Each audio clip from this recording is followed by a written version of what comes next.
اب آپ اس مبارک سلسلے کا دوسرا حلقہ سماعت فرمائیں۔ یعنی اندازہ فرمائیں کہ پوری تاریخ انبیاء میں یہ بات نہیں ملتی کہ ایک نبی پیدا نہ ہو لیکن ایمان لانے والے پہلے اقرار کریں اور پھر اس طرح اہتمام کریں کہ شاہی فرمان لکھ کے اس کو باقاعدہ جمع کرایا جائے۔ یہ بات بھی اگر ہمیں ملتی ہے تو صرف سیرت سیدنا محمد مصطفیٰ صلی اللہ علیہ وسلم میں ملتی، اور اسی طرح یہ بھی کسی یعنی اور عظیم شخصیت کے بارے میں نہیں ملتا کہ حضور صلی اللہ علیہ وسلم کی پیدائش بھی نہ ہو، ابھی حضور صلی اللہ علیہ وسلم پیدا بھی نہ ہوئے، اور بڑے بڑے سلاطین یعنی آپ دیکھیں کہ جبیر ابن مطعم بھی فرماتے ہیں، شعبہ ابن مغیرہ بھی فرماتے ہیں، ہاشم ابن عبداللہ بھی فرماتے ہیں، یعنی ایک نہیں متعدد روات اس بات کی بات فرماتے ہیں کہ ہم نے مقوقس کے بعد شہنشاہ اسکندریہ کے پاس، اسی طرح جبیر ابن مطعم کہتے ہیں کہ میں نے ایک بہت بڑے گرجے میں ایک راہب کے پاس میں گیا تو اس نے مجھ سے پوچھا کہ تم کہاں کے رہنے والے ہو، تو میں نے کہا میں سرزمین مکہ کا رہنے والا ہوں۔ اس وقت حضور کی پیدائش ہو چکی تھی، اعلان نبوت بھی ہو چکا تھا، لیکن یہ اسلام نہیں لائے تھے۔ تو اس نے کہا کہ اچھا میرے ساتھ تم میرے گرجے میں چلو، میں تمہیں کچھ تصویریں دکھانا چاہتا ہوں، ان تصویروں میں تم پہچان لو گے اپنے اس پاک پیغمبر جس کا تم ذکر کر رہے ہو کہ مکے میں ایک پیغمبر پیدا ہوئے ہیں جنہوں نے نبوت کا دعویٰ کیا ہے۔ میں نے کہا کہ عجیب بات کرتے ہو، تو ہمارے قریب کی بات ہے، میں ان کو نہیں پہچانوں گا تو کون پہچانے گا؟ تو کہتے ہیں مجھے لے گئے، ایک ایک خانہ کھولتا گیا، تصویریں دکھاتا گیا۔ ایک تصویر پہ میں نے کہا کہ ہذا صورت رسول، لیکن یہ تصویر ہے اس نبی کی۔ اس نے کہا بالکل تم ٹھیک ہے۔ یعنی پہلے سے راہبوں کے پاس، شہنشاہوں کے پاس، مقوقس سے مصر کے پاس، شاہ اسکندریہ کے پاس، حضور صلی اللہ علیہ وسلم کے ولادت سے قبل جو دانیال پیغمبر نے آپ کی شکل بنائی، یا بعض لوگوں نے بربنائے تخیل حضور صلی اللہ علیہ وسلم کی یعنی آپ کی سیرت پڑھ کے، آپ کی صفت پڑھ کے، آپ کی بارے میں حلیہ مبارک پڑھ کے جو تیار کی تھی تصویریں، وہ پہلے سے موجود ہیں، اور کسی شخصیت کے بارے میں اتنا بڑا اہتمام نہیں ملتا۔ اور اسی طرح دیکھیں کہ پھر تورات میں باقاعدہ یہ بات موجود ہے، قرآن نے بھی اشارہ کیا، الذین یتبعون الرسول النبی الأمی الذی یجدونہ مکتوبا عندہم فی التوراۃ والانجیل۔ اللہ نے قرآن میں بھی ذکر فرما دیا کہ بھی حضور صلی اللہ علیہ وسلم النبی الامی، جن کا ذکر تورات و انجیل میں بھی موجود ہے، اور اسی طرح یعنی تورات میں اتنی وضاحت کے ساتھ موجود ہے، اتنی وضاحت کے ساتھ موجود ہے کہ نام موجود ہے، اور یہ بھی موجود ہے کہ مولدہ بمکہ ومہجرہ بطیبہ، کہ حضور صلی اللہ علیہ وسلم آپ کا مولد جو ہے وہ مکہ ہوگا، ہجرت جو ہے آپ طیبہ مدینہ منورہ کی طرف فرمائیں گے، اور ساتھ یہ بھی لکھا ہوا ہے کہ لیس بفظ ولا غلیظ ولا سخاب فی الاسواق، اور وہ اللہ کے نبی ایسے ہوں گے کہ سخت ہوں، کہ آپ کی طبیعت میں درستی ہو، زبان میں سختی ہو، ایسے نہیں ہوں گے، نہ بازاروں میں شور مچانے والے ہوں گے۔ اور یہ بھی لکھا ہوا تھا اس کے اندر کہ انہو یقبل الہدیۃ ولا یقبل الصدقہ، اس نبی کی شان یہ ہے کہ وہ ہدیات کوئی پیش کرے تو قبول فرما لیں گے، لیکن صدقے کا مال نہیں کھائیں گے۔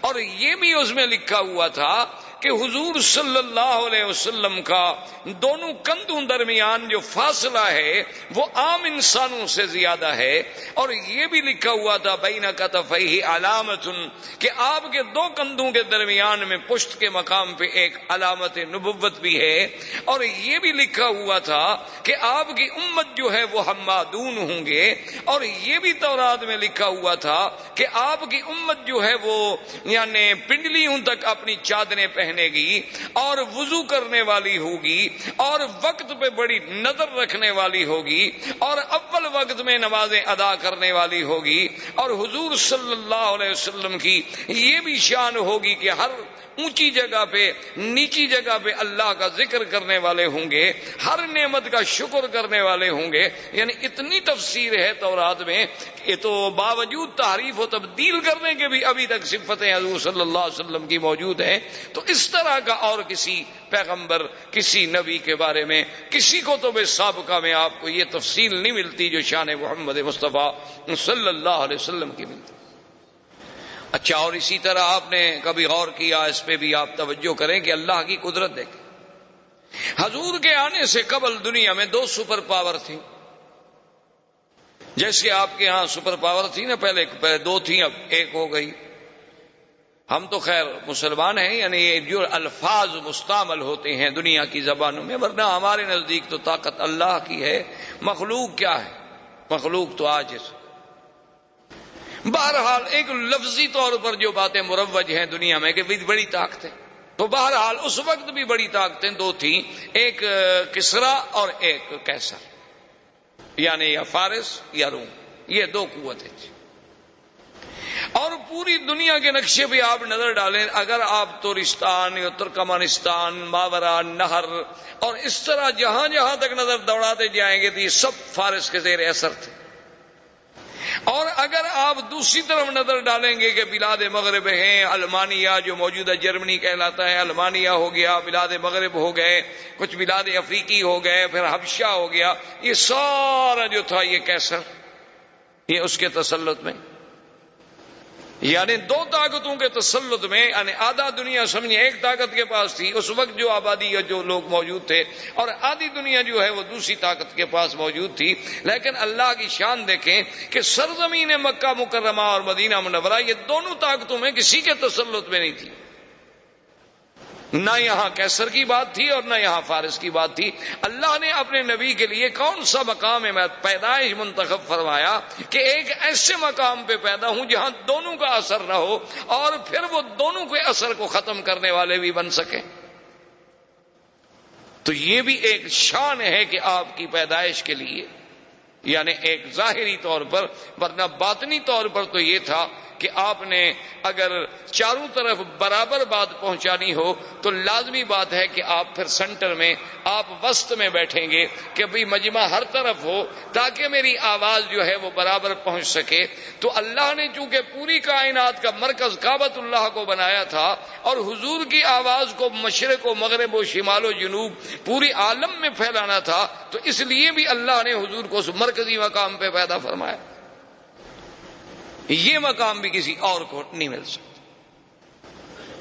اور اسی طرح آپ دیکھیں کہ حضور صلی اللہ علیہ وسلم کے لیے اللہ نے خاندان کیسا منتخب کیا. یعنی حضور فرماتے ہیں کہ اللہ نے ساری مخلوق پہ جب نظر ڈالی تو سب میں سے اللہ نے ولد اسماعیل کو چن لیا، اور فرمایا پھر ولد اسماعیل میں سے اللہ تبارک و تعالی نے بڑی تفصیل سے حدیث مبارک ہے کہ کنانہ کو چن لیا، پھر ان میں سے اللہ نے قریش کو چن لیا، پھر قریش میں سے اللہ نے بنو ہاشم کو چن لیا، پھر بنو ہاشم میں سے اللہ نے میرے گھرانے یعنی عبد المطلب کے گھرانے کو چن لیا، اور پھر ان میں اللہ نے محمد الرسول اللہ صلی اللہ علیہ وسلم کو چن لیا. یعنی اتنے انتخابات.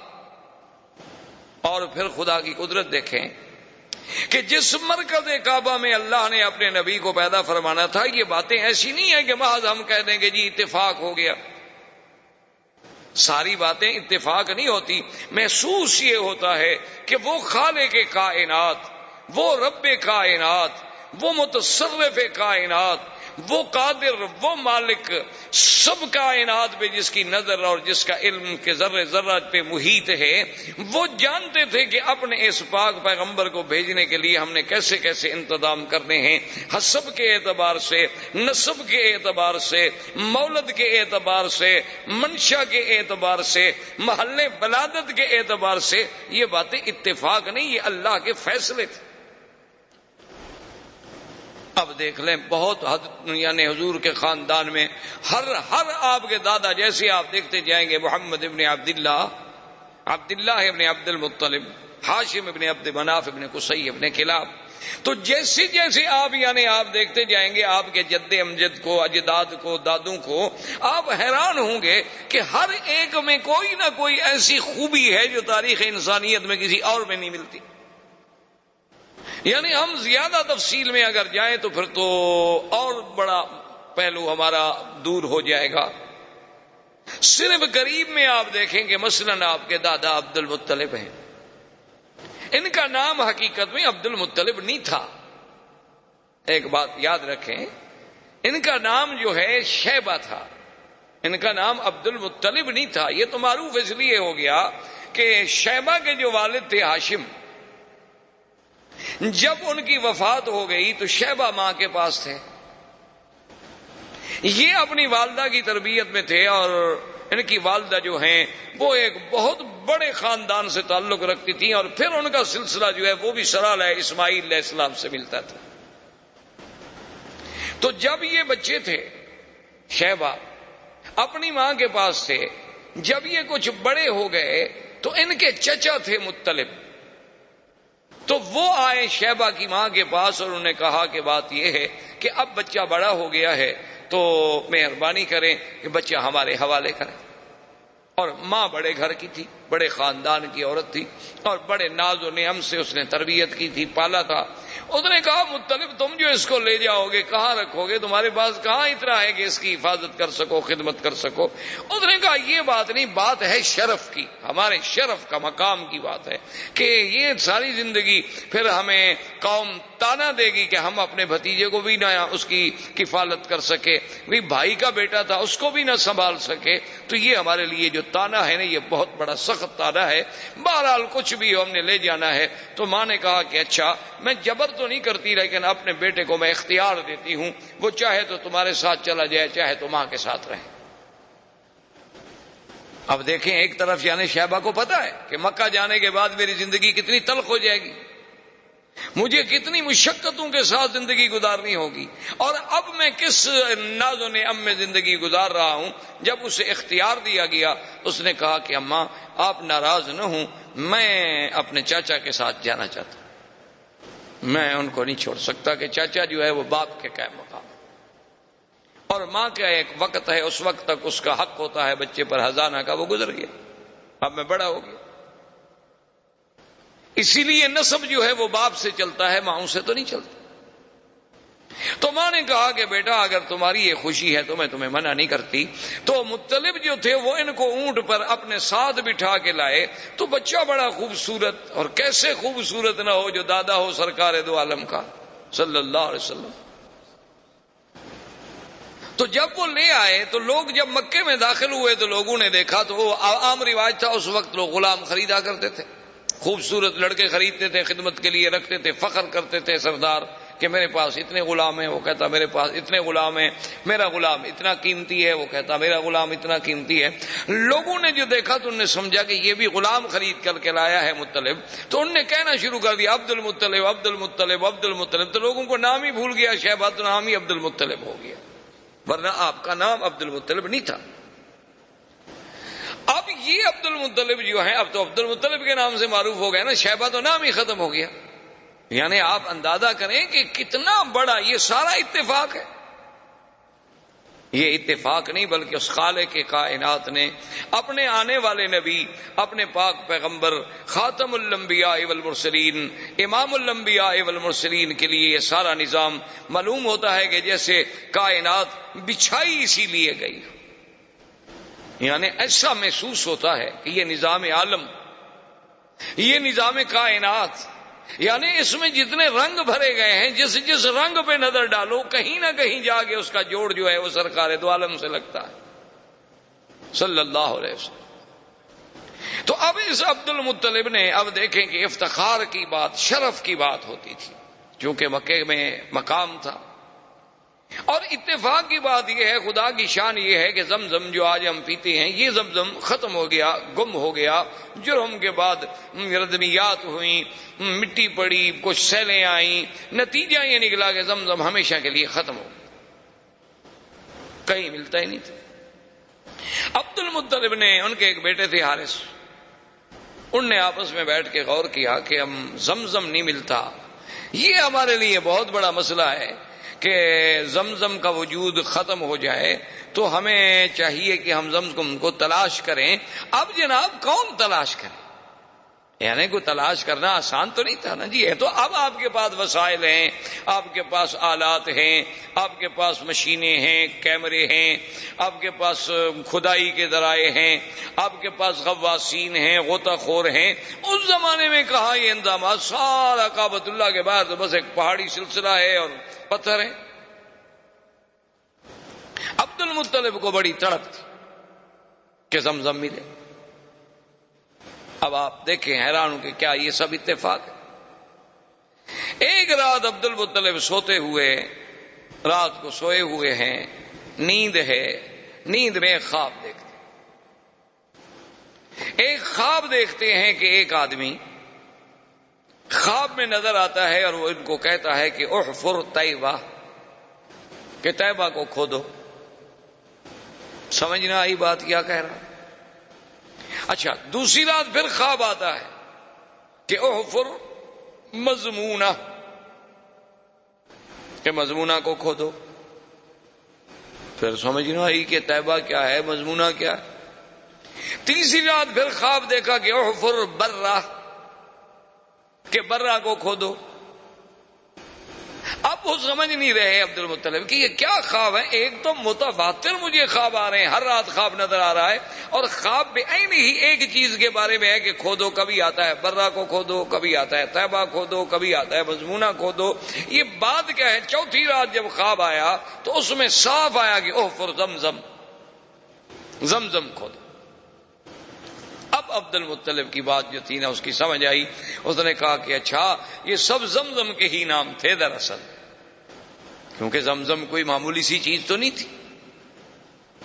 تو ان نے کہا کہ یہ بات تو ٹھیک ہے، میری تو تمنا ہے کہ زمزم کھولوں اور یہ شرف جو ہے قریش کو ملے اور قریش میں سے عبد المطلب کے گھرانے کو ملے تاکہ سقایا ساری زندگی ہمارے ہاتھ میں رہے.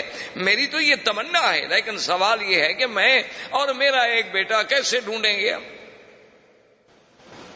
کہتے ہیں کہ پھر کچھ دن گزر گئے، عبد المطلب نے پھر خواب دیکھا.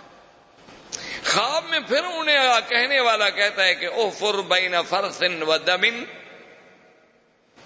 اور عند نکرت الغراب الاعصم عند قریۃ النملہ. وہ خواب میں کہتا ہے کہ تم جو ہے کھودو زمزم، لیکن بینا رفسن و دم کہتے ہیں خون اور رفس کہتے ہیں گوبر. یہ ہم دیکھیں نا، آپ نے اللہ نے جو انسان کے لیے جانور میں دودھ کا سسٹم ہے، تو من بین فرسن و دم لبنا خالصا، کہ ادھر فضلہ ہے، ادھر خون ہے، درمیان میں دودھ کی نہر ہے، اور نہ فضلے کا اثر آنے دیتے ہیں نہ خون کا اثر آنے دیتے ہیں. سائغا للشاربین، اللہ کی رحمت ہے. تو ان کو یہ سمجھایا گیا کہ ایک طرف تو گوبر ہوگا، ایک طرف خون ہوگا، اور ایک جگہ ہوگی جہاں غراب الاسم، غراب اسم کہتے ہیں کہ کوا ہو سیاہ لیکن اس کا ایک پر سفید ہو، یعنی ہو کوا جیسے غراب مشہور ہے، تو لیکن پورا سیاہ نہیں، ایک پر اس کا سفید ہو. جہاں وہ ٹھونگ مار رہا ہو، اپنے ٹونگے مار رہا ہو، اس جگہ کو کھودو اور وہاں یہ دیکھو کہ بھئی وہاں ایک بستی ہوگی چیونٹیوں کی. عبد المطلب کہتا ہے میں حیران. اب صبح کو جناب اس سارے مکے کے زمزم والے طرف میں ایک ایک پتھر، ایک ایک پہاڑ، ایک ایک کونا، ایک ایک گلی، ایک ایک جگہ ڈھونڈ رہا ہے. نہ اس کو وہ دم ملتا ہے، نہ اس کو وہ فرس ملتا ہے، نہ اس کو وہ چیونٹیوں کی کوئی بستی ملتی ہے، نہ اس کو کہیں کوا چونچ مارتا ہوا ملتا ہے. وہ کہتا ہے بھی عجیب بات ہے، مجھے متواتر 4 راتیں خواب دکھلایا گیا اور پھر اتنی واضح بات کہی گئی اور لیکن موقع پر موجود نہیں. کہتے ہیں میں بہت پریشان تھا اور دعائیں مانگتا تھا کہ اللہ مجھے موقع دے کہ یہ سعادت مجھے ملے.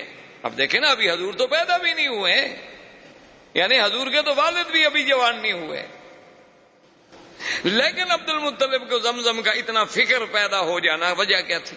یہ سب اتفاقات تو نہیں ہے. کہتے ہیں کہ میں بڑا ہی پریشان ہو کے دعائیں مانگتا تھا. ایک دن میں حرم کے قریب لیٹا ہوا تھا کہ میں نے دیکھا کہ ایک بندہ جو ہے وہ ایک بچڑا لے کے آیا اور اس نے آ کر ایک جگہ ذبح کیا،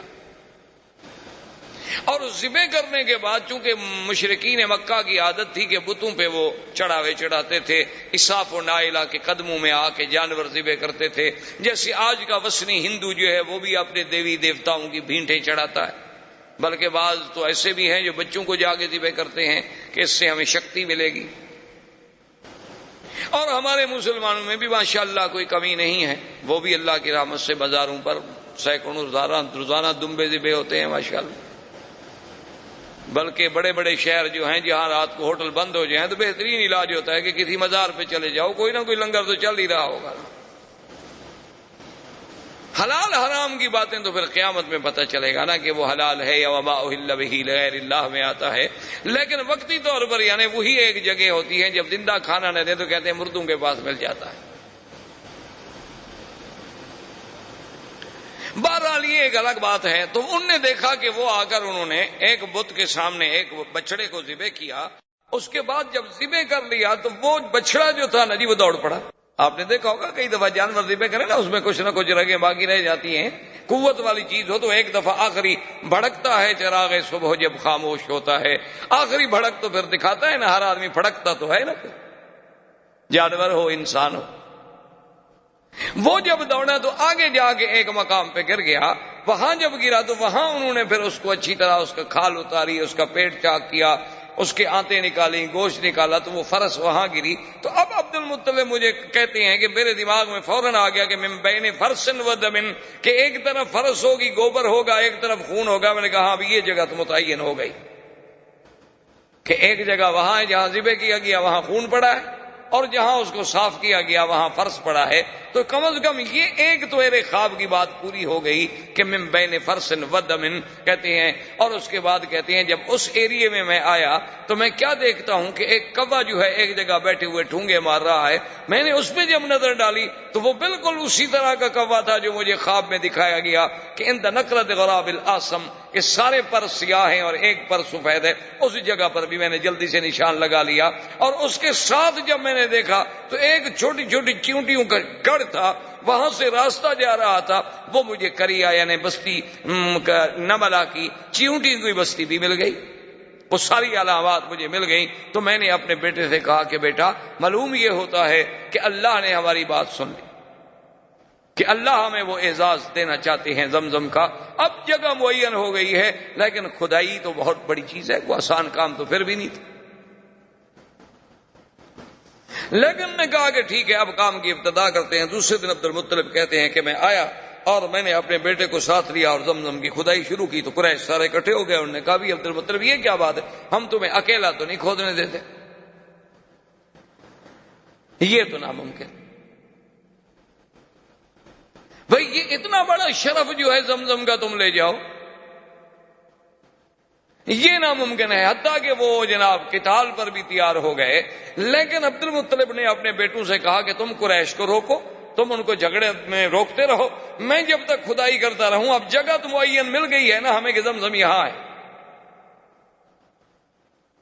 تو مورخین نے لکھا ہے کہ وہ ابھی جھگڑا کرتے رہے، کچھ باتیں کرتے رہے، کچھ روکتے رہے، کچھ بات لمبی کرتے رہے، اتنے میں وہاں پانی کے آثار ملنے شروع ہوئے تو عبد المطلب نے اللہ اکبر کا نعرہ بلند کیا، حالانکہ مشرک ہے،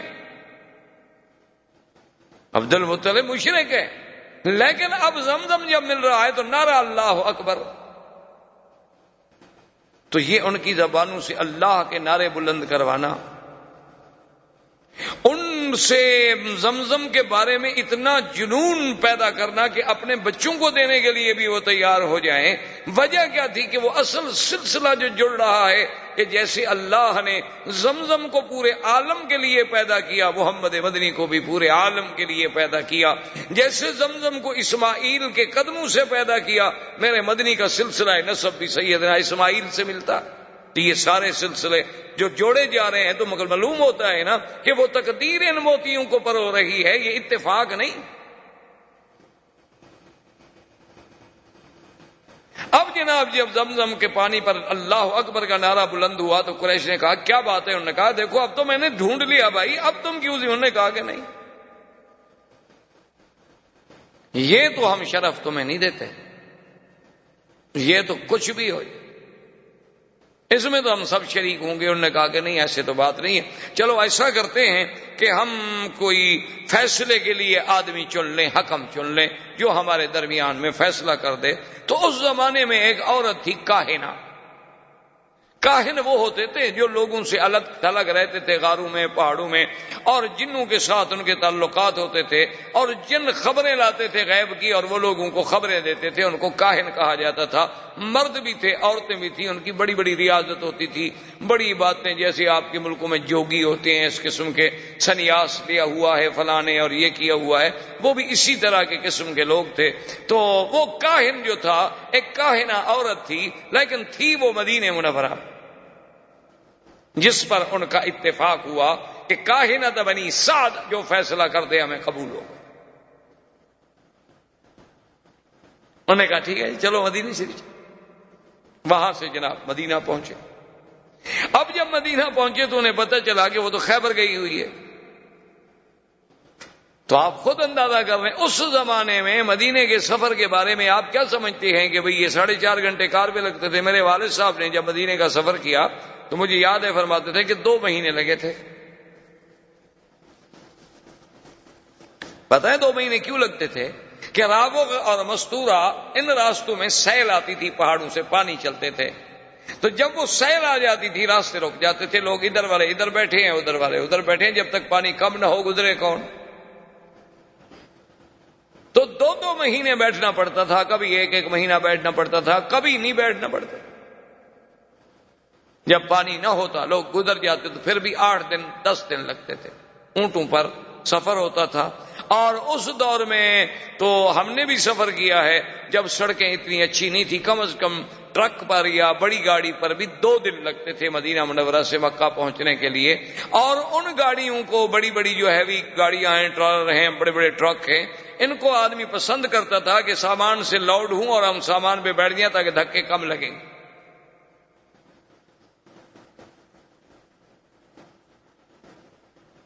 یہ تو آج اللہ کی نعمتیں ہیں جس کا ہمیں شکر نہیں۔ تو بہرحال وہ رابق جب خیبر گئے، خیبر میں جا کے ڈھونڈا۔ اچھا خدا کی قدرت ہے کہ وہاں جس علاقے میں یہ اترے تو ایک جگہ ایسی آ گئی کہ پانی نہ ملے۔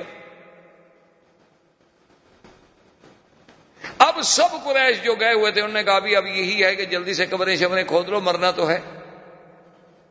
تو جہاں جناب عبد المطلب نے اپنا اونٹ بٹھایا تھا، جب اس اونٹ کو کھڑا کیا تو وہاں پانی نکل آیا۔ تو سب کو پانی مل گیا، کچا کنواں بنا لیا، پانی نکال لیا۔ جا کے کاہنہ کو بتایا، اس نے کہا اتنی بڑی نشانی کے بعد فیصلہ کرانے کیا ہے، ہو بھی اس کا حق ہے۔ اب فیصلے کی باقی کیا بات رہ گئی ہے کہ زمزم بھی اسی کو ملا، جب تم مر رہے تھے تو پانی بھی اسی کی وجہ سے تمہیں ملا، تو یہ تو قدرت کا اشارہ ہے کہ بھئی زمزم کا سقایا جو ہے وہ عبد المطلب کے خاندان میں رہے گا اور کسی کا حق نہیں ہوگا۔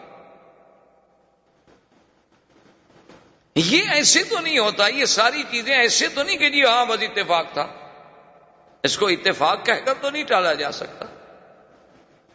یہ سارا جو ایک نظم چل رہا ہے۔ اچھا اس کے بعد آپ دیکھیں کہ عبد المطلب نے ایک منت مانی تھی کہ اگر مجھے اللہ نے 10 بچے دیے تو میں 1 بچہ جو ہے نا وہ ذبح کروں گا۔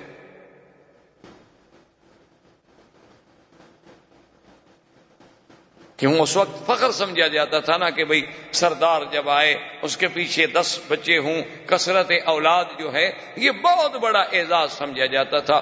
آج کل تو خیر تھوڑے بچے اعزاز سمجھا جاتا ہے، کہتے ہیں کہ بھئی بچے 2 ہی اچھے، باقی ہوں تو لوگوں کو دے دو۔ انا للہ و انا الیہ راجعون۔ بہرحال یہ تو بہر صورت ان سے پوچھے نا کہ جن نے پہلے منصوبہ بندی پہ عمل کر لیا، بچے 2 تھے وہ بھی مر گئے، وہ اب کیا کریں؟ اللہ کے نظام کو جب چھیڑو گے تو ذلت کے سوا کچھ نہیں ملے۔ باقی تم چاہو کہ ہم بچے کم کر لیں گے، فرعون بچوں کو گولیاں چلا کے نہیں کم کر سکا تو تم گولیاں کھلا کے کہاں روک سکتے ہو؟ جس نے پیدا ہونا ہے وہ تو ہوگا۔ فرعون نے بھی 70,000 بنو اسرائیل کو ذبح کیا لیکن موسیٰ پیدا ہو۔ تو اس نے گولیاں مار کے بندے نہیں ختم کر سکا، تم گولیاں کھلا کے کیا بند کر سکو گے؟ بہرحال یہ عرب میں باعث فخر ہوتا تھا کہ اولاد ہو، آگے جا رہا ہے باپ، 10 بچے جناب جوان پیچھے آ رہے ہیں، تو فخر والی بات ہے۔ تو بہر صورت بڑی لمبی بات ہے، ان کو 10 اولادیں ہو گئیں، ان کے 10 بیٹے ہوئے، یہ 11واں حارث تھا، اور سب سے چھوٹا بیٹا عبداللہ تھا جو حضور صلی اللہ علیہ وسلم کے والد، اور سب سے خوبصورت۔ آپ اندازہ کریں کہ بھی کہاں عبد العزا، اس وقت کے نام کیا ہوتے تھے؟ عبد العزا، عبد اللات، عبد المنات، عبد المسیح، اور کہاں عبداللہ؟ یعنی اس نام کا جو چناؤ ہے، کیا یہ بھی ایسی ہے کہ مشرکین جن لوگوں کا تعلق بھی اپنے الہہ سے ہے، اللہ کے ساتھ عقیدہ ہی نہیں، لیکن وہ نام رکھیں عبداللہ؟ کیوں؟ کو قدرت رکھوا رہی ہے نا کہ یہ میرے مدنی کا باپ بنے، اس کا نام تو کافروں والا نہ ہو۔ یہ اللہ کا نظام تھا نا، کوئی آپ نے تو نام نہیں رکھا نا، ہم نے تو نام نہیں رکھا، یہ کوئی نظام ہے جو اس قدرت کا، جو یہ اسباب پیدا کرتی چلی جا رہی ہے کہ جوں جوں حضور کے قریب آ رہے ہیں نام کا بھی خیال ہو، نسب کا بھی خیال ہو۔ یعنی اس سے بڑی بات ہو سکتی ہے کہ حضور پاک نے فرمایا کہ حضرت آدم سے لے کر حضرت اسماعیل، حضرت اسماعیل سے لے کر میرے ابا عبداللہ کے گھرانے تک اللہ نے ایسی حفاظت کی ہے کہ ہمارے کسی اتنی بڑی حضرت اسماعیل سے لے کر حضرت یعنی اسماعیل کے بعد عبداللہ تک ہماری اس پوری لڑی میں کہیں عورتوں میں گناہ نہیں آیا، کسی عورت نے گناہ نہیں کیا۔ تو یہ سارا ایسی باتیں تھیں یا اللہ کی تقدیر کے فیصلے تھے۔ اب سب سے خوبصورت بیٹا عبداللہ ہے، اور جب جناب وہ بڑا ہو گیا تو عبد المطلب تو اپنی بات پہ قائم ہے، اس نے کہا آ گیا جناب وہ راہب کے پاس، اپنے کاہن کے پاس جو کعبہ شریف میں رہتا تھا ان کا کاہن، اس کے پاس ہے۔ اس نے کہا میں نے تو منت مانی تھی کہ بیٹے کو ذبح کرنا ہے، لہذا چونکہ میرے بیٹے ہیں 10، میرے بیٹے 11 ہیں، لہذا تم قرآن اندازی ڈالو کس بیٹے کا نام نکلتا ہے۔ تو اس وقت ہر بچے کا نام ایک لکڑی پہ لکھا گیا، وہ ازلام ڈالتے تھے، ایسے لکڑیاں ڈالتے تھے کہ جس کی لکڑی ظاہر ہو جائے گی سمجھو اس کا قرآن نکل آیا۔ اب جب انہوں نے ڈالا تو قرآن نکل آیا عبداللہ کا، اور عبد المطلب کہتے ہیں میں دعا مانگ رہا تھا کہ اللہ میرے کسی بچے کا قرآن نکلے لیکن عبداللہ کا نہ نکلے، کیونکہ عبداللہ انہیں بہت محبوب تھا۔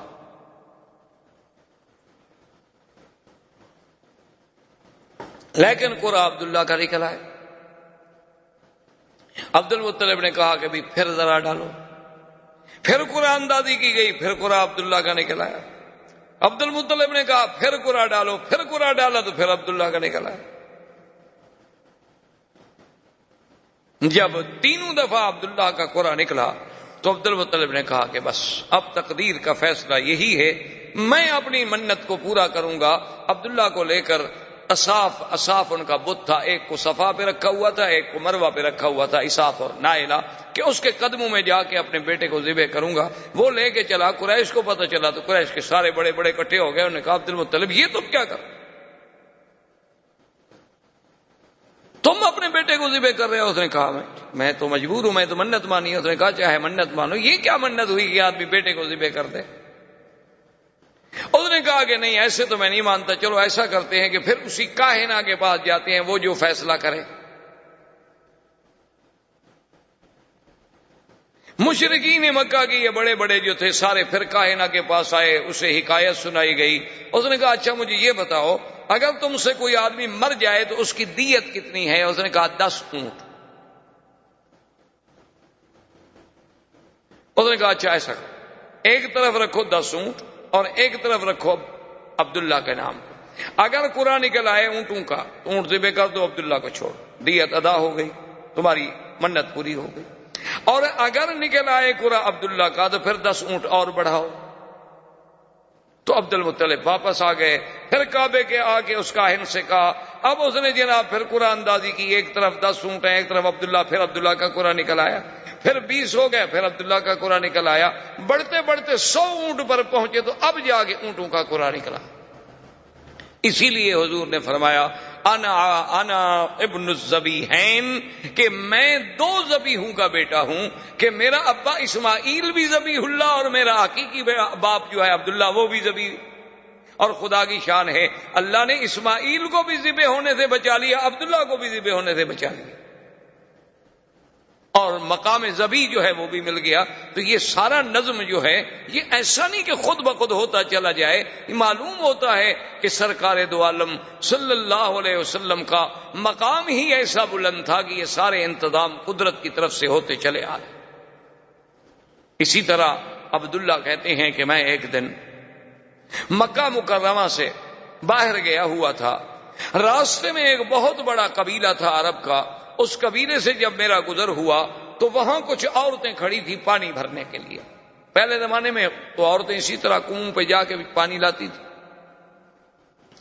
ان میں جو سب سے خوبصورت ترین لڑکی تھی، میں اپنی پیاس بجھانے کے لیے پانی کے لیے رکا تو اس نے میری طرف دیکھا بڑے غور سے، اور اس کے بعد وہ مجھے کہنے لگی کہ تمہارا نام کیا ہے؟ میں نے کہا عبداللہ۔ اس نے کہا اچھا وہ عبد المطلب کے بیٹے تم ہو؟ میں نے کہا ہاں۔ تو اس نے کہا اچھا ایسا کرنا کہ تم اپنے باپ کو کل ہمارے گھر بھیجنا۔ عبداللہ سمجھ گئے کہ بھئی وہ میرے ساتھ شادی کرنا چاہتی ہے، ورنہ میرے باپ کو گھر بلانے کا ایک لڑکی سے کیا تعلق ہے جس کو ہم نہیں جانتے، صرف ہم جانتے ہیں کہ فلاں قبیلے کی لڑکی، اس سے کیا ضرورت پڑی ہے کہ وہ کہے کہ اپنے باپ کو بھیجنا۔ کہتے ہیں میں نے آ کے عبد المطلب سے بات کی کہ ایسے میں سفر پہ آیا، فلاں قبیلے میں رکا، پانی پیا، فلاں لڑکی تھی، اس نے مجھے یوں کہا۔ تو اس نے کہا کہ عبداللہ تم تو بڑے خوش نصیب ہو۔ میں نے کہا جی کیسے؟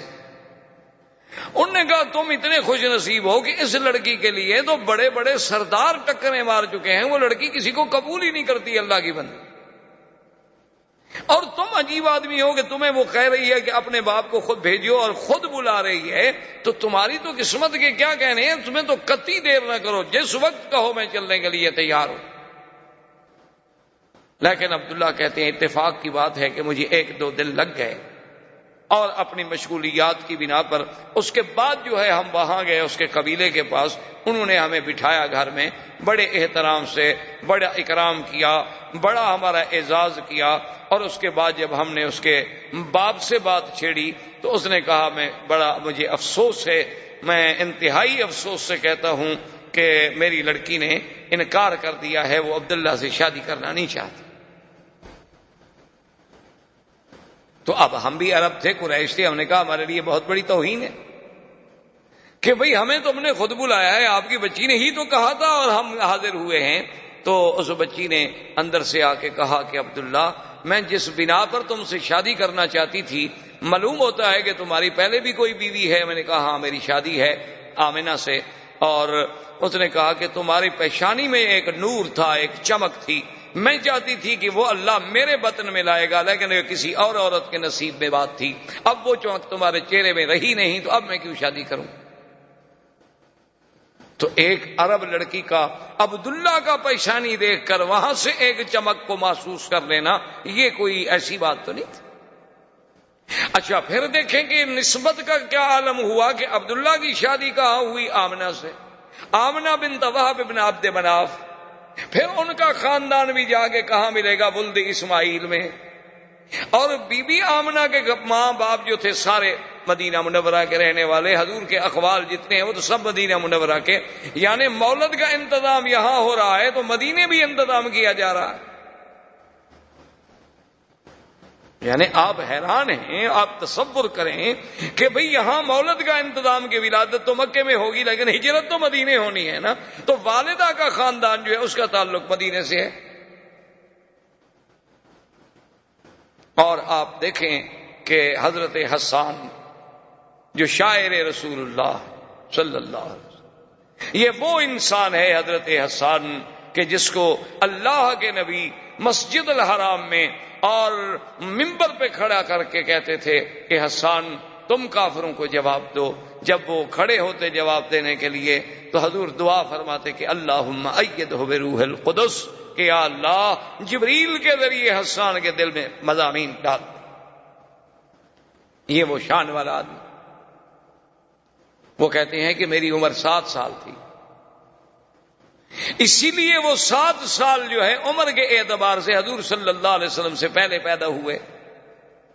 کہتے ہیں میری عمر 7 سال تھی، میں اس وقت مدینہ منورہ میں تھا کہ وہاں ایک بہت بڑا کاہن تھا، ایک بہت بڑا کافروں کا مانا ہوا کاہن تھا، تو وہ بڑے بے وقوفوں کی طرح اور پاگلوں کی طرح بھاگتا ہوا آیا اور کہنے لگا کہ لوگو عجیب بات ہے کہ ولد نبی هذه الامہ، اس امت کا نبی آج پیدا ہو گیا۔ وہ کہتے ہیں اس وقت میری عمر 7 سال، اور اسی طرح بے عین ہی حضور صلی اللہ علیہ وسلم سرکار دو عالم حبیب کبریا صلی اللہ علیہ وسلم کی پیدائش سے اسی رات صبح کو ایک بہت بڑا کاہن تھا جو پہاڑوں میں تھا اور سال سے باہر نہیں آیا تھا۔ کیا دیکھتے ہیں مکے والے کہ وہ جناب اس کے بال بکھرے ہوئے ہیں، پریشان حال ہے، اور مکے کی گلیوں میں بھاگ رہا ہے دیوانوں کی طرح، اور پوچھتے ہیں حل ولدا المولود هذه اللیلہ، مکے والوں آج رات کوئی بچہ پیدا ہوا ہے؟ تو ایک آدمی نے آگے بڑھ کے بتایا کہ ہاں عبداللہ ابن عبد المطلب کے گھر میں بچہ پیدا ہوا ہے۔ کہنے لگا دلونی علی بیتہ، مجھے اس کے گھر کا پتہ بتاؤ کہاں۔ جلدی سے مجھے لے چلو۔ وہ آیا بھاگتا ہوا دیوانوں کی طرح، عبد المطلب آگے کھڑے ہیں، وہ تو دیکھ کے حیران ہو گئے کہ یہ وہ بندہ ہے جو سالوں سے کبھی غار سے نہیں نکلا، یہ آج کیسے نکلا ہے؟ تو نے کہا کہ جی آپ کے، اس نے کہا عبد المطلب زیادہ باتیں کرنے کا میرے پاس وقت نہیں ہے، تمہارے گھر میں بچہ پیدا ہوا ہے تو مہربانی کر کے مجھے ایک نظر اس بچے پر نظر ڈالنے دو، مجھے دکھلا دو۔ عبد المطلب نے کہا آرام فرمائے، ابھی لاتا ہوں، میرے پاس نہیں، میرے بیٹے عبداللہ کے گھر میں پیدا ہوا ہے، اور عبداللہ میرا بیٹا جو ہے وہ تو فوت ہو چکا۔ تو عبد المطلب جلدی سے گئے اور حضور صلی اللہ علیہ وسلم کو اٹھا کے لائے۔ جب اٹھا کے لائے اور اس کی نظر پڑی آپ کے چہرے پر، فخر مغشیًا، تاریخ کہتی ہے، کتابیں کہتے ہیں، حدیث میں بھی موجود ہے کہ وہ بے ہوش ہو کے گر گیا، اور جب ہوش آیا تو کہتا ہے ولد نبی هذه الامہ، ولد نبی هذه الامہ، کہ لوگوں اس امت کا نبی پیدا ہو گیا۔ اور انتقلت النبوۃ من ولد اسرائیل، انتقلت النبوۃ من ولد اسرائیل، کہ بنو اسرائیل سے آج نبوت چلی گئی، بنو اسرائیل سے نبوت چلی گئی۔ یہ کہتے ہوئے دیوانوں کی طرح واپس بھاگا اور اپنے پہاڑوں پہ چلا گیا۔ یعنی ایک ایک پہلو پہ نظر ڈالیں، حضور صلی اللہ علیہ وآلہ آلہ وصحبہ وسلم تسلیما کثیرا کثیرا کی شان پہ نظر ڈالیں کہ آدمی کو حیرت ہوتی ہے کہ کس پہلو سے کہ سارے انتظامات، یعنی ولادت سے قبل بادشاہوں کے گھروں میں تصویریں ہیں، اور حضور صلی اللہ علیہ وسلم کی ولادت پر یعنی آپ حیران ہوں گے کہ زمین تو زمین ہے، آسمانوں پہ پہرے لگ گئے۔ حضرت عبداللہ ابن عمر فرماتے ہیں کہ ایک دن میرے ابا بیٹھے تھے، حضور کی بعثت ہو گئی تھی، ایک آدمی گزرا تو حضرت عمر نے فرمایا کہ معلوم ہوتا ہے کہ یا تو یہ کاہن ہے یا پہلے کسی زمانے میں کاہن تھا، اس کو بلا کے لیا۔ اس کو بلایا گیا تو آپ نے کہا کہ تم کاہن؟ تو نے کہا ہاں میں پہلے کاہن تھا، لیکن اب تو الحمدللہ اللہ نے مجھے ہدایت کر دی۔ تو آپ نے فرمایا کہ تم مجھے کوئی اپنی پہلے دور کی عجیب بات کوئی سناؤ۔ اس نے کہا میرے پاس جنوں کا آنا جانا رہتا تھا، ایک دن میں نے دیکھا وہ جن میرے پاس آتا ہے تو بڑا پریشان ہے۔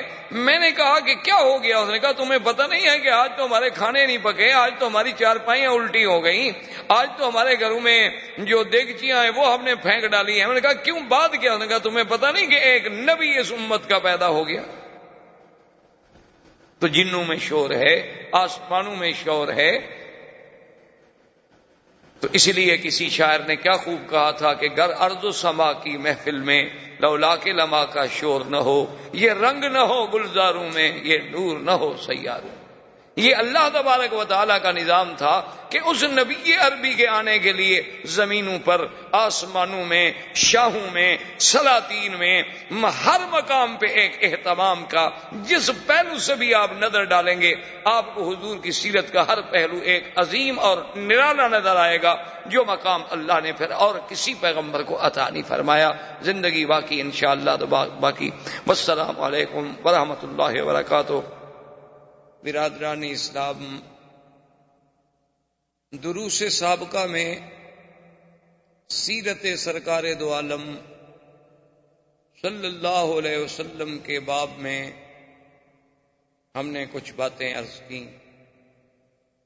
کچھ ذکر تو تھا جزیرہ عرب کے بارے میں کہ سرکار دو عالم صلی اللہ علیہ وسلم سے پہلے اس جزیرہ عرب کا کیا حال تھا، کیونکہ اللہ نے حضور کی بعثت کے ساتھ اس کا قرآن میں بھی خاص طور پہ ذکر کیا ہے کہ وَإِن كَانُوا مِن قَبْلُ لَفِي ضَلَالٍ مُبِينٍ، کہ حضور پاک صلی اللہ علیہ وسلم کی بعثت سے پہلے یہ لوگ کھلی گمراہی میں پڑے. تو اس کے بارے میں ہم نے کچھ باتیں عرض کی. اور پھر اس کے بعد وہ مبشرات اور وہ مؤشرات، مؤشرات کا معنی یعنی وہ اشارات، مبشرات کا معنی ہوتا ہے کسی چیز کے بارے میں خوشخبریاں. تو یہ میں نے سیرت کے پہلو سے پہلے عرض کیا تھا کہ یہ ساری چیزیں ایسے نہیں ہیں کہ خود بخود ایک اتفاق ہے، بلکہ یہ بالکل اگر آدمی بڑے تأمل سے، غور سے، فکر سے سرکار دو عالم صلی اللہ علیہ وسلم کی سیرت طیبہ کے ہر پہلو پہ نظر ڈالے تو سمجھ آتا ہے کہ خالق کائنات نے یہ سارا انتظام، یہ ساری بساط جو ہے یہ اسی لیے بچھائی گئی. یہ ایسا نہیں کہ اتفاق ایسا ہو جائے. یعنی آپ کسی بھی پہلو پہ نظر ڈالیں. یہی میں نے عرض کیا تھا کہ اس وقت دنیا میں دو سپر پاورز تھی، ایک روم اور ایک فارس. لیکن یہ سرزمین حجاز ایک زمین تھی جس پہ دونوں سپر پاور کا کنٹرول نہیں تھا. تو اللہ تبارک و تعالیٰ کا اس خطے کو منتخب کرنا حضور کی ولادت کے لیے، تو اس میں آخر کوئی بات تو ایسی تھی کہ دو طاقتیں، ایک اس طرف ہے اور ایک اس طرف ہے، ایک ماورا نہر ترکمنستان کی طرف اور ایک المانیہ سے لے کر حبشہ سے لے کر یہاں تک، یہ دونوں طاقتیں باہر سے گھرے ہوئے ہیں. لیکن یہ درمیانی ٹکڑا کسی کے تسلط پہ نہیں. اور اللہ پاک نے اسی جگہ اپنے اس آخری نبی خاتم الانبیاء صلی اللہ علیہ وسلم کو پیدا فرمایا، کیونکہ یہ تو پھر آپ کے اپنے تدبر پہ ہوتا ہے. اب دیکھیں نا جی، جیسے آج کل سنا آپ نے اور پڑھا اپنے اخباروں میں بھی، ہندوستان کا، پاکستان کا ایٹمی دھماکے کرنا، یہ ساری چیزیں آپ نے پڑھی ہے. تو اس پر ایک جو سائنسدان ہیں وہ اپنی نظر ڈالے گا، جو سیاسی لوگ ہیں وہ اپنی نظر سے سوچیں گے، جو اقتصادی لوگ ہیں وہ اپنی نظر سے سوچیں گے کہ اس میں کتنا فائدہ کتنا نقصان، وہ ضرب تقسیم لگائیں گے. اور عامت الناس جو ہیں وہ اپنے فکر سے سوچیں گے. اور ایک قرآن و سنت کا طالب العلم جو ہے اسے اپنے فکر و نظر کی روشنی میں سوچنا پڑتا ہے کہ یہ بھی کوئی ایسی چیز تو ضرور ہے کہ جس سال حضور صلی اللہ علیہ وسلم کی پیدائش کا سال ہے، اسی سال میں ہاتھیوں کے بادشاہ نے حملہ کیا جو آپ پڑھ چکے. اور ہاتھیوں کے حملے کو ختم کرنے کے لیے اللہ تبارک و تعالیٰ نے پرندوں کو بھیجا. ابابیل کو بڑا معروف قصہ ہے، اور 3 پتھر لے کے آئے اور گرائے گئے اور وہ ختم کر دیے گئے ہاتھی. تو یہ وہ 3 پتھر کیا تھے جن کو اللہ نے خصوصی طور پہ قرآن میں ذکر کیا، وَأَرْسَلَ عَلَيْهِمْ طَيْرًا أَبَابِيلَ تَرْمِيهِمْ بِحِجَارَةٍ مِّن سِجِّيلٍ، کہ ہم نے وہ 3 پرندے بھیجے کہ ابابیل، اور تاکہ وہ ان پہ پتھر جو سجیل ایک خاص جہنم کی آگ میں پکائے گئے، عام پتھر نہیں تھے کہ پہاڑ کے اٹھا لو. تو اسی سے وہ ایٹم کے ذرے پہ آپ غور کریں کہ دنیا اس ذرے پہ پہنچی کہ ایک ذرے سے بھی اتنی بڑی چیزیں جو ہیں وہ تباہ کی جا سکتی ہیں. تو اصل چیز تو یہ اسلام نے پیش کی تھی، قرآن نے پیش کی تھی. پھر اپنی اپنی سوچ سے لوگ وہاں پہنچے کہ یہ ایٹم کا ذرہ کیا ہے. اچھا، اس ایٹم کے ذرے کا اس سال پیدا ہونا جس سال نبی پیدا ہوا ہو، کیا وجہ ہے آخر؟ اس پہ آپ غور کریں. اللہ نے آپ کو علم دیا ہے، پڑھے لکھے لوگ ہیں، کہ آخر اسی سال یہ اللہ پاک نے کیوں ایٹم کا ذرہ پیدا کیا.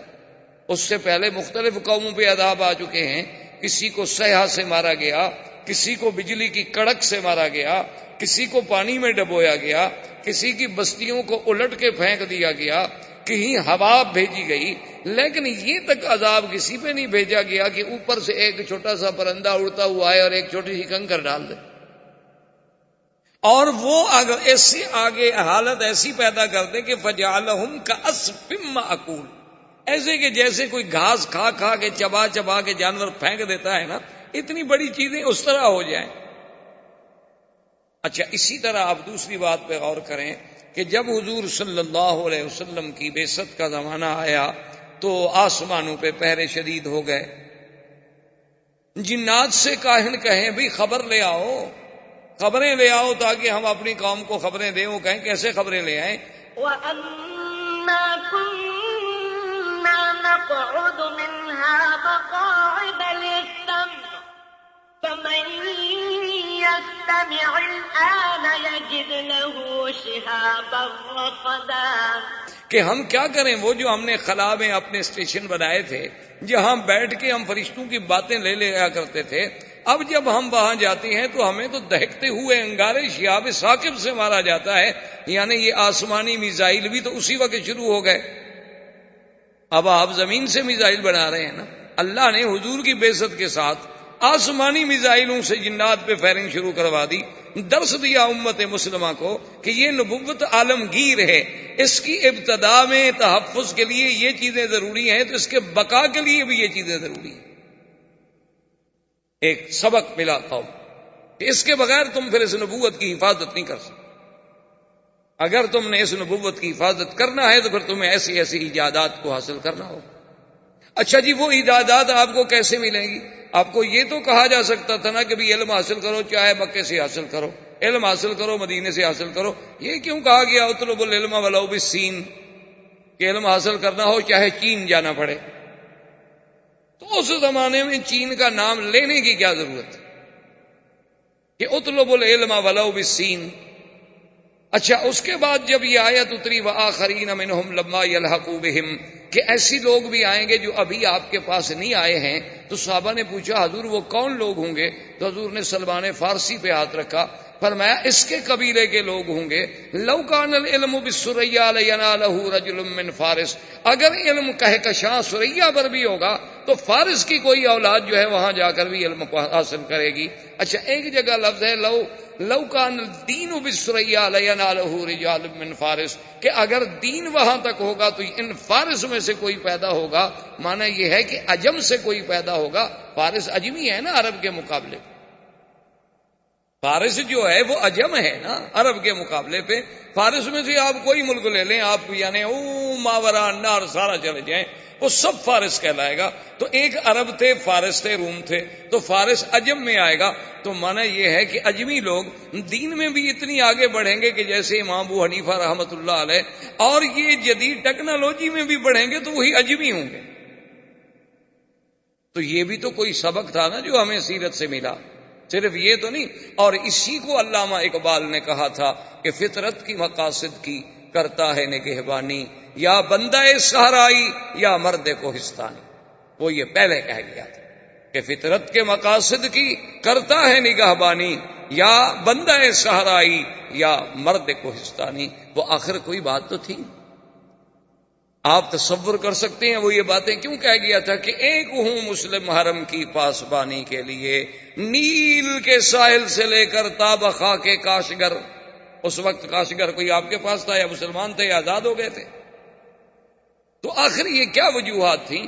تو میرے کہنے کا مقصد یہ ہے کہ آسمانوں پہ پہروں کا بٹھانا، ہاتھیوں کو ایٹم کے ذریعے سے اور خدائی ایٹم کے ذریعے سے ہلاک کرنا، اور اس کے بعد یہ ساری چیزیں جو ہو رہی تھیں یہ ایسے اتفاق نہیں تھے، یہ اس آنے والے نبی صلی اللہ علیہ وسلم سرکار دو عالم حضرت محمد مصطفیٰ اللہ تبارک و تعالیٰ کے اس آخری نبی کے آنے سے پہلے یہ سارے انتظام محض ایسے نہیں، بلکہ ان میں ہر چیز میں اللہ کی ایک حکمت۔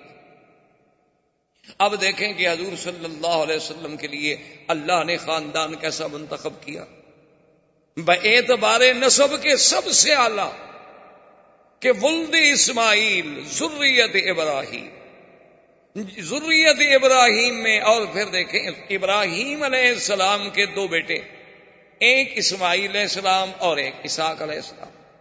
اسحاق علیہ السلام سے پھر یعقوب علیہ السلام، یعقوب علیہ السلام سے پھر یوسف علیہ السلام۔ یعنی بنو اسرائیل میں جتنے نبی گزرے ہیں، ہزاروں انبیاء، سب یعقوب علیہ السلام کی اولاد ہے، اور یعقوب علیہ السلام اولاد ہیں سیدنا اسحاق علیہ السلام کی، اسحاق علیہ السلام بیٹے ہیں سیدنا ابراہیم علیہ السلام کی۔ یعنی ایک بیٹے سے تو اللہ نے ہزاروں نبی بھیجے، اب جب دوسرے بیٹے کی باری آئی سیدنا اسماعیل کی تو ان میں ایک نبی پیدا کیا، محمد الرسول صلی اللہ علیہ وآلہ آلہ واصحابہ وسلم تسلیما کثیرا کثیرا، کہ اس ہزاروں نبیوں سے بھی وہ شان میں سبقت لے گئے۔ یعنی حضرت اسماعیل کے بلد میں تو صرف ایک نبی، حالانکہ وہ بھی تو ابراہیم علیہ السلام کے بیٹے ہیں۔ اچھا، وہ بنائے کعبہ میں باپ کے شریک ہیں، اور وہ اسماعیل علیہ السلام جو ذبیح اللہ بھی ہیں، ان کی نسل میں تو صرف ایک نبی رکھا گیا، کیونکہ اللہ تبارک و تعالیٰ کی، جیسے علماء نے لکھا ہے نا، ایک عالم نے بڑی عجیب بات کہی، اس نے کہا کہ اللہ اپنی وحدانیت میں لا شریک ہے تو ہمارا نبی بھی اپنی نبوت میں لا شریک، یعنی جیسے اس کی وحدانیت میں اس کا کوئی شریک نہیں، حضور کی بھی نبوت میں کوئی شریک نہیں، یہاں بھی اللہ نے پسند نہیں فرمایا کہ کوئی اور بھی اس کی اولاد میں نبی ہو، یہاں بھی اللہ نے میرے مدنی کو اکیلا رکھا کہ صرف ایک نبی پیدا ہو جو محمد مصطفیٰ صلی اللہ علیہ وسلم۔ اور پھر اعلیٰ نسب ایسا کہ اللہ تبارک و تعالی نے، حضور خود فرماتے ہیں کہ ان اللہ نظر الی اہل الارض، اللہ نے پوری زمین والوں پہ نظر ڈالی، اور ان میں سے ولد اسماعیل، ولد اسماعیل میں سے کنانا، کنانا میں سے قریش، قریش میں سے بنو ہاشم، اور بنو ہاشم میں سے مجھے چن لیا۔ یعنی اللہ نے نسب دیکھیں کیسے نسب صاف کیا کہ ساری دنیا میں سے ولد اسماعیل کو منتخب کیا، اور پھر بنو کنانا، اس کے بعد ان میں سے پھر قریش کو چنا گیا، قریش میں سے بھی پھر، قریش کے بھی تو بہت بڑا قبیلہ تھا نا، آگے کئی بطن تھے، کئی شاخیں تھیں، کئی ان کی آگے فرو تھیں، ان میں سے اللہ نے بنو ہاشم کو چنا، اور بنو ہاشم کے گھرانے میں سے اللہ نے عبداللہ کو چنا، اور عبداللہ کے گھر میں اللہ نے محمد الرسول اللہ صلی اللہ علیہ وآلہ آلہ وصحبہ وسلم تسلیما کثیرا کثیرا کو چنا۔ یعنی آپ اندازہ فرمائیں یہ سارا ایسے تو نہیں۔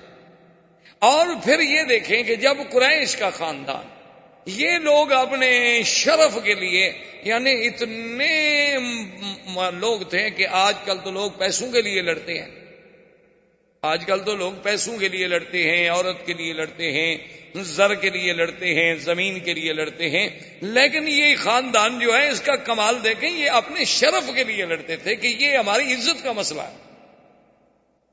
ان کی جتنی لڑائیاں آپ دیکھیں گے شرف کی تھی۔ اب دیکھیں کعبۃ اللہ بن گیا، حجر اسود پہ لڑائی ہو گئی تو اس کا مقصد کیا تھا؟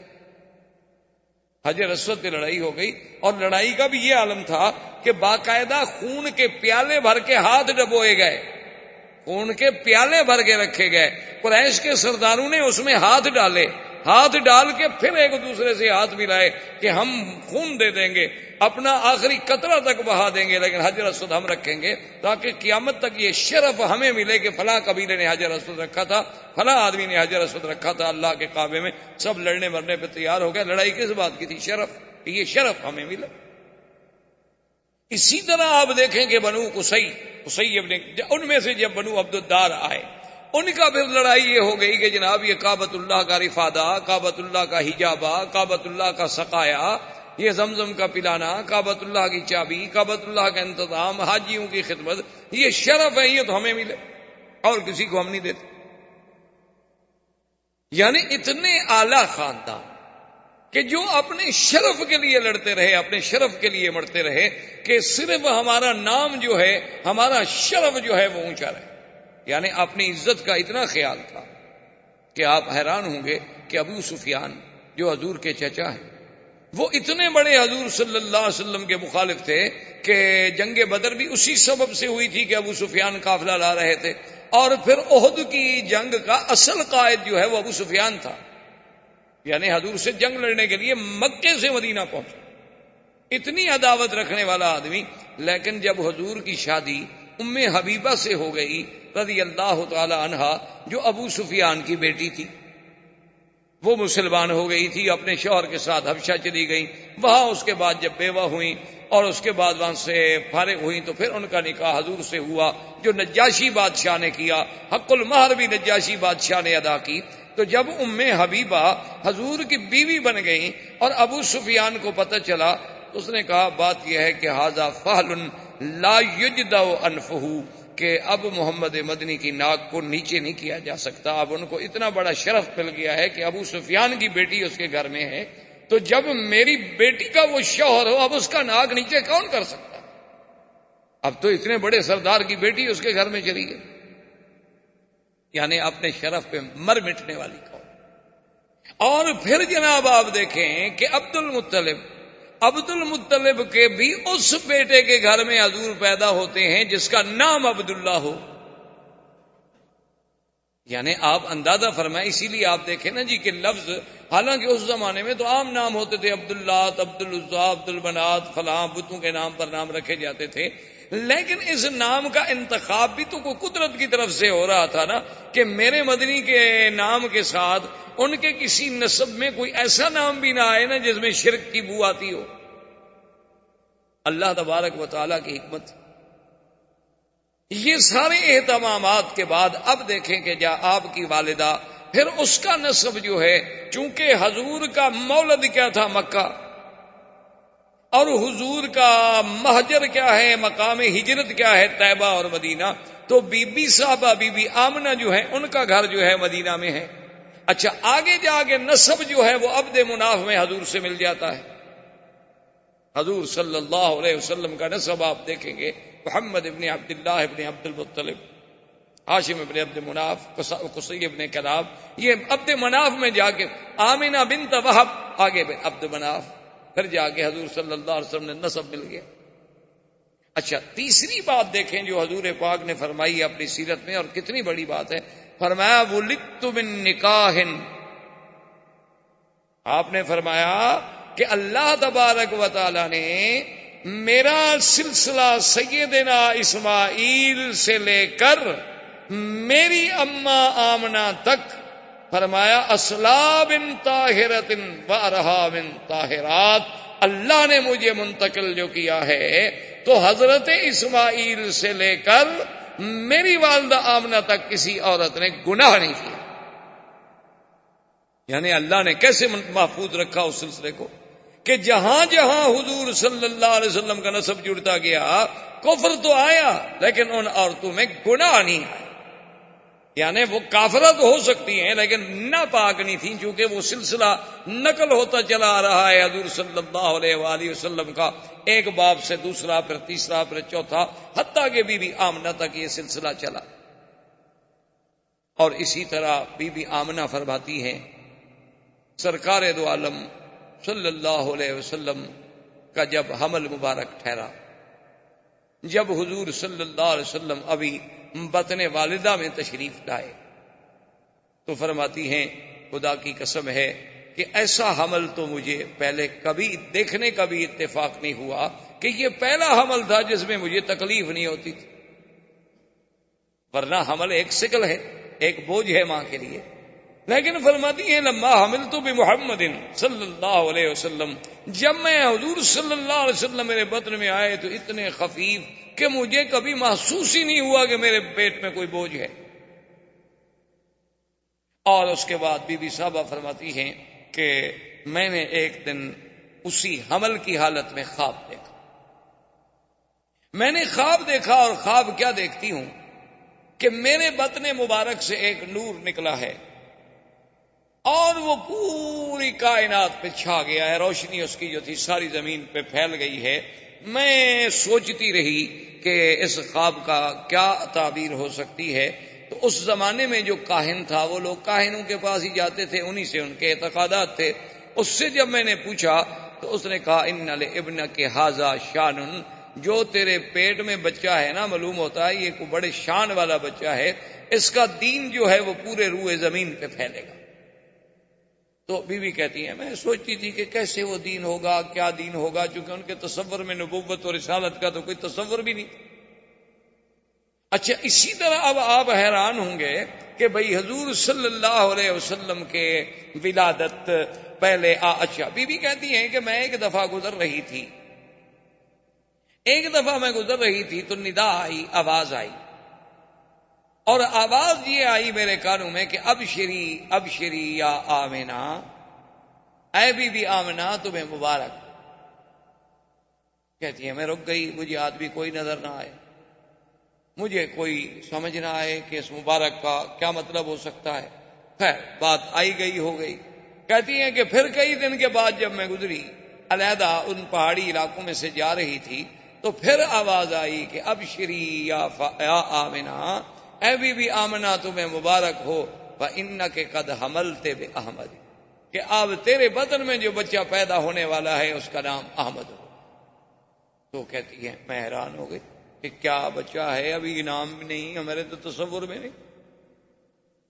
حضرت حسان ابن ثابت جو شاعر ہیں میرے مدنی پاک رضی اللہ تعالی، بہت بڑے شاعر تھے عرب کے، اور حضور صلی اللہ علیہ وسلم سے انہیں اتنی محبت تھی کہ جب بھی کسی نے حضور کی شان میں کوتاہی کی تو حضرت حسان نے جواب دیا۔ ایک دفعہ کفار قریش نے کچھ بات کی تو حضرت حسان نے کہا کہ یا رسول اللہ مجھے اجازت دیں کہ میں قریش کو جواب دوں۔ آپ نے فرمایا حسان تم قریش کو کیسے جواب دو گے، آخر میں بھی تو قریش میں سے ہوں نا، کیونکہ جب تم قریش کا گلہ کرو گے تو آخر میں بھی تو کرچی ہوں، جب تم قریش کی تنقید کرو گے تو قریش میں تو میں بھی شامل ہوں۔ تو اس نے کہا حضور آپ نے دیکھا ہے کہ کوئی بال اگر کسی آٹے میں پڑ جائے تو عورت اس کو کیسے نکالتی ہے، اس پر کوئی آٹے کا نشان بھی نہیں رہتا۔ خدا کی قسم میں قریش میں سے آپ کو ایسے نکال لوں گا کہ آپ کی ذات پر تو کوئی میل نہیں آنے دوں گا۔ حضور صلی اللہ علیہ وسلم یہ وہ شخص ہے جس کو مسجد الحرام میں خود ممبر دیتے تھے اور فرماتے تھے کہ اس ممبر پہ کھڑے ہو کے جواب دو، اور جب حسان جواب دیتے تو حضور دعا کرتے تھے اللہم ایدہ بروح القدس، کہ یا اللہ جبریل کے ذریعے میرے صحابی کے دماغ میں مضمون ڈال۔ یہ وہ شان والا آدمی ہے۔ وہ کہتے ہیں میری عمر 7 سال تھی، 7 سال تھی اور میں مدینہ منورہ میں اپنے فیملی رشتہ داروں کے پاس تھا، اور 7 سال کا بچہ کوئی ادھر سوچ ہی نہیں، کوئی تصور ہی نہیں۔ کہتے ہیں کہ وہاں کا جو سب سے بڑا کاہن تھا، میں نے ایک دن دیکھا، کیا دیکھتا ہوں کہ صبح صبح وہ مدینہ منورہ کے یہود کے ایک قلعے کے اوپر چڑھا ہوا ہے اور پکار کے اور زور زور سے کہہ رہا ہے کہ یا ایھا الناس یا ایھا الناس قد طلع نجم احمد، کہ اے لوگو وہ احمد کا ستارہ طلوع ہو گیا ہے۔ وہ ستارہ آ گیا اپنے برج میں۔ لوگوں نے کہا کہ ابھی کیا مانا؟ انہوں نے کہا کہ جو اس امت کا نبی پیدا ہونا ہے اس کا نام احمد ہوگا، تو وہ ستارہ جو ہے اب اپنے مدار میں آ گیا ہے۔ مانا یہ تھا کہ حضور صلی اللہ علیہ وسلم کا حمل مبارک ٹھہر چکا ہے۔ تو اب یہود کا سردار اور ان کا کاہن وہاں یہ شور کر رہا۔ عبد المطلب کہتے ہیں کہ میں شام کی طرف نکلا تجارت کے لیے، میرے ساتھ 3 آدمی اور تھے قریش کے۔ تو وہاں ہم جب شام میں آئے تو کچھ یہودی علماء راہب بڑے بڑے جو تھے انہیں پتہ چلا کہ مکے کے کچھ لوگ آئے ہوئے ہیں، تو انہوں نے ہم سے رابطہ کیا، ہم سے ملے۔ جب ہم سے پوچھا کہ آپ لوگ کون ہیں، ہم نے کہا قریش ہیں۔ کہاں سے آئے؟ انہوں نے کہا مکہ سے آئے ہیں۔ کیوں آئے؟ انہوں نے کہا تجارت کے لیے۔ انہوں نے کہا اچھا ایک بات ہم آپ کو بتاتے ہیں کہ ابھی تھوڑی سی مدت باقی رہ گئی ہے کہ سرزمین مکہ میں ایک بچہ پیدا ہوگا اور وہ نبی ہوگا اس امت کا، اور وہ بچہ جو ہے اس کا نام محمد ہوگا صلی اللہ علیہ وسلم۔ وہ نبی ہوگا اس امت کا اور نام محمد ہوگا صلی اللہ علیہ وسلم۔ تو عبد المطلب کہتے ہیں کہ ہم چاروں نے یہ بات دماغ میں رکھ لی۔ اب عبد المطلب کہتے ہیں میرا تو بچہ پیدا ہونے کا رہا، میں تو بوڑھا ہو گیا تھا، میں نے دل میں یہ فیصلہ کر لیا کہ میرے بچوں میں سے جس بچے کے گھر میں بچہ پیدا ہوگا تو میں نام محمد رکھوں گا، پتہ نہیں شاید وہی نبی بن جائے۔ اور ان چاروں نے بھی فیصلہ کر لیا کہ ہمارا اگر کوئی بچہ پیدا ہوگا تو ہم بھی نام محمد رکھیں گے. اور خدا کی شان ہے کہ ان سب کے لڑکے پیدا ہوئے تو سب نے نام محمد رکھا. اور عبداللہ کے گھر میں جب حضور پیدا ہوئے تو عبد المطلب نے بھی نام محمد رکھا. تو اب نام کے لیے بھی پہلے سے اہتمام کیا جا رہا ہے کہ نام بتانے کے لیے بھی احبار اور رہبان جو ہیں پہلے خوشخبریاں دے رہے ہیں کہ ایک نبی پیدا ہوں گے جن کا نام محمد ہو. اچھا، پھر نام پہ بھی غور کریں. ایک نام وہ ہے جو آسمانوں میں تھا اور ایک نام وہ ہے جو زمین میں آیا. آسمانوں میں آپ کا نام احمد تھا، اسی لیے سیدنا عیسیٰ علیہ السلام نے قرآن پاک میں جو آتا ہے، آپ نے جو خبر دی تھی وَمُبَشِّرًا بِرَسُولٍ يَأْتِي مِن بَعْدِ اسْمُهُ احمد، فرمایا میں خوشخبری دیتا ہوں کہ میرے بعد جو نبی آئے گا اس کا نام احمد ہو. تو پہلا نام حضور کا احمد ہے، اور جب زمین کا نام ہے تو وہ محمد ہے. اور ان دونوں ناموں پہ غور کریں. احمد کا معنی سب سے زیادہ حمد کرنے والا. احمد کا معنی کیا ہے کہ سب سے زیادہ حمد و ثنا کرنے والا. اور محمد کا معنی کیا ہے؟ جس کی سب سے زیادہ حمد و ثنا کی گئی ہو وہ محمد، اور سب سے زیادہ حمد و ثنا کرنے والا احمد. اچھا، پہلے احمد بنے گا تو پھر محمد ہوگا نا. پہلے اللہ کی حمد و ثنا کرے گا پھر مقام محمد و مقام محمودیت نصیب ہوگا. تو اس لیے پہلا نام احمد تھا اور دوسرا نام جو ہے وہ محمد تھا صلی اللہ علیہ وسلم. یہ تو آپ کے اسماء تھے. ویسے اسماء صفاتی تو قرآن میں اللہ نے بڑے ذکر کیے. قرآن میں نام محمد بھی موجود ہے اور احمد بھی موجود ہے. مبشرم برسول یأتی من بعد اسمہ احمد. اور کہیں فرماتے ہیں ما کان محمد ابا احد من رجالکم ولکن رسول اللہ، محمد بھی نام. اور کہیں فرماتے ہیں وما محمد الا رسول. اور کہیں فرمایا محمد الرسول اللہ. اس سب اچھا صفاتی نام بھی موجود ہیں. وما ارسلناک الا رحمتا للعالمین. اور اسی طرح یا ایھا النبی انا ارسلناک شاہدا ومبشرا ونذیرا. اور کہیں فرماتے ہیں لقد جاءکم رسول من انفسکم عزیز علیہ ما عنتم حریص علیکم بالمؤمنین رؤوف الرحیم. اور کہیں فرماتے ہیں وما ارسلناک الا رحمتا للعالمین. تو یہ سارے اسماء جو ہیں قرآن میں بھی موجود ہیں. اچھا، اور خدا کی شان دیکھو کہ نام محمد تو قرآن میں ہے لیکن اللہ نے کہیں یا محمد نہیں کہا.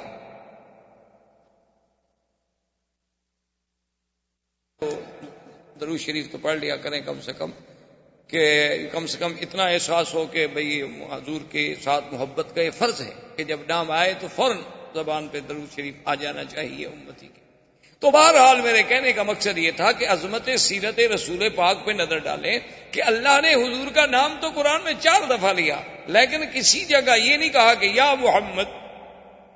جیسے فرمایا یا عیسی ابن مریم اانت قلت للناس یا عیسی، یا زکریا انا نبشرک بغلام اسمہ یحییٰ، یا زکریا، یا یحییٰ خذ الکتاب بقوہ، یا آدم اسکن انت وزوجک الجنہ. سب کو یا آدم، یا زکریا، یا میرے مدنی کو نہیں فرمایا یا محمد.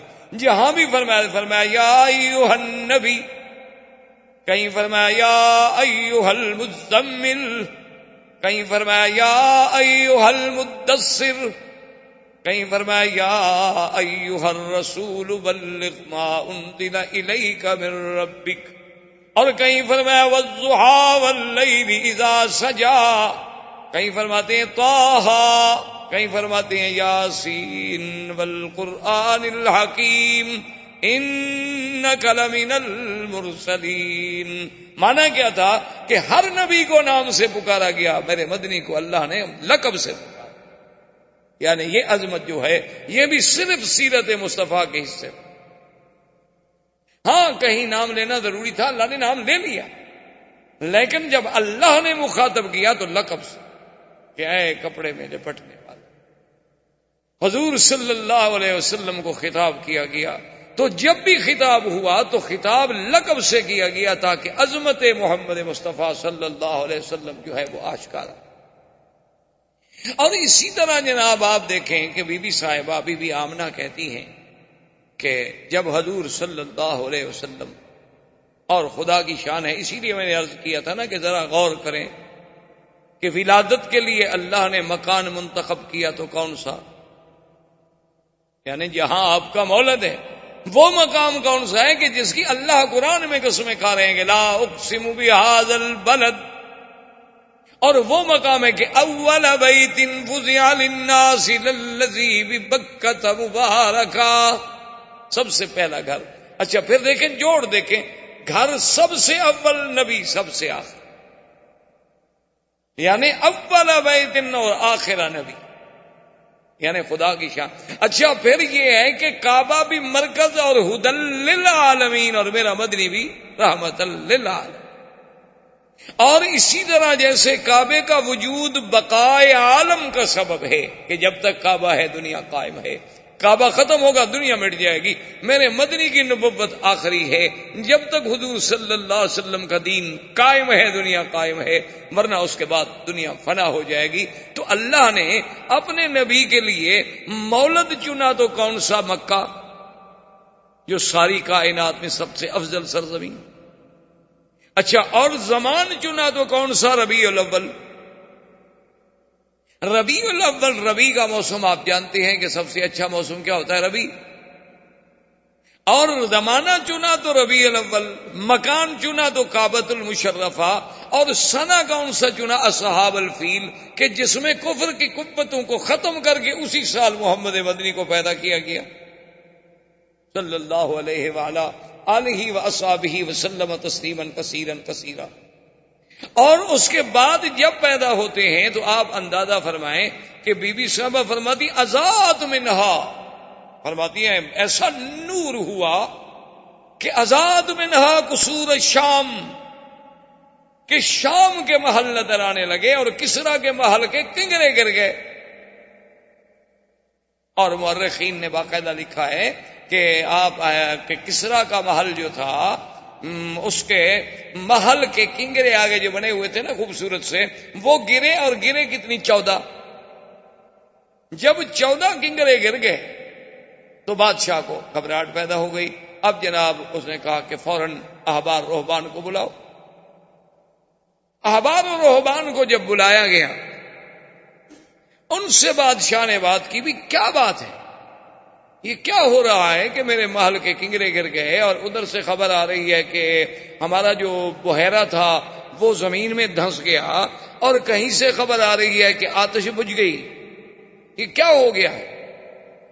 مجوس کی آتش جو سینکڑوں سالوں سے، صدیوں سے آگ جل رہی تھی، کیونکہ ان کے نزدیک آگ کا بجھ جانا جو ہے وہ تو بہت بڑی، یعنی بہت بری بات تھی، اس لیے وہ ہمیشہ آگ کو جلاتے ہیں، لیکن وہ آگ بجھ گئی، اور پورے کا پورا ایک یعنی جھیل جو ہوتی ہے پانی کی، ایک بحیرہ جو تھا وہ زمین میں فوراً دھنس گیا، اور میرے محل کے 14 کنگرے گر گئے، یہ بات کیا ہو رہی؟